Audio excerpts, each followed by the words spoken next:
In a small, dimly lit town on a chilling Halloween night, an ordinary man named John found himself preparing for an extraordinary adventure. Every year, he was known for his generous candy handouts, and his house was a beacon of warmth and light amidst the eerie darkness. As the moon cast an eerie glow over the cobweb-covered trees, children gathered, excitedly waiting for their sweet treasures.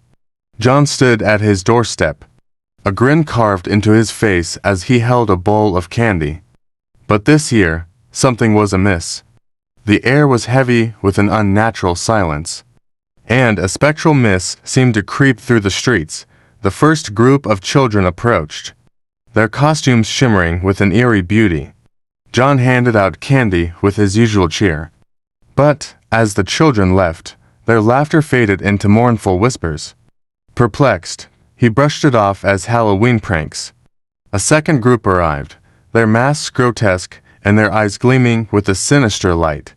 As he offered candy, he noticed their fingers were unnaturally cold. It sent shivers down his spine.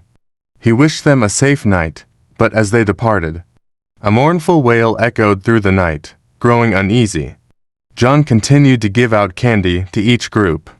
The costumes became more unsettling, the faces more gaunt. Each time, he heard the same mournful cries trailing behind the children. Finally, a group of hooded figures with hollow eyes and ghostly pale faces appeared. John reluctantly handed out candy. Feeling an icy hand touch his own, the figures whispered words that sent chills down his spine.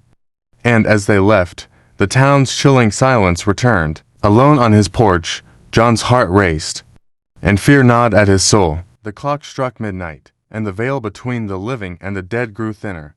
Suddenly, the sky turned a blood-red hue, and shadowy figures emerged from the mist. They approached John with spectral hands outstretched, and their mournful cries became louder.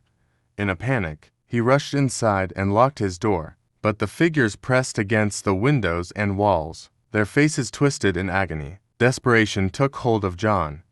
As the spectral beings whispered haunting secrets and cursed his name, he realized that his generosity had attracted the spirits of the departed, and they sought to claim his soul with nowhere to hide. John stumbled into his basement, the spirits following him down the creaking stairs.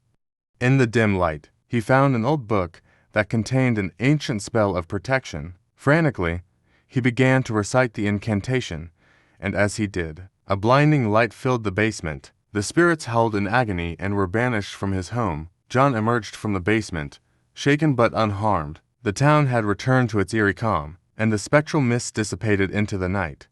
As the sun rose on a new day, John had learned a harrowing lesson about the true nature of Halloween. The spirits of the departed were not to be trifled with, and his generous handouts had almost cost him his soul. From that night on, John's house remained dark and silent on Halloween, a stark contrast to its once warm and welcoming glow. And so, the legend of the man who gave away candy to the dead became a cautionary tale, a chilling reminder of the hidden horrors that could lurk behind the mask of Halloween.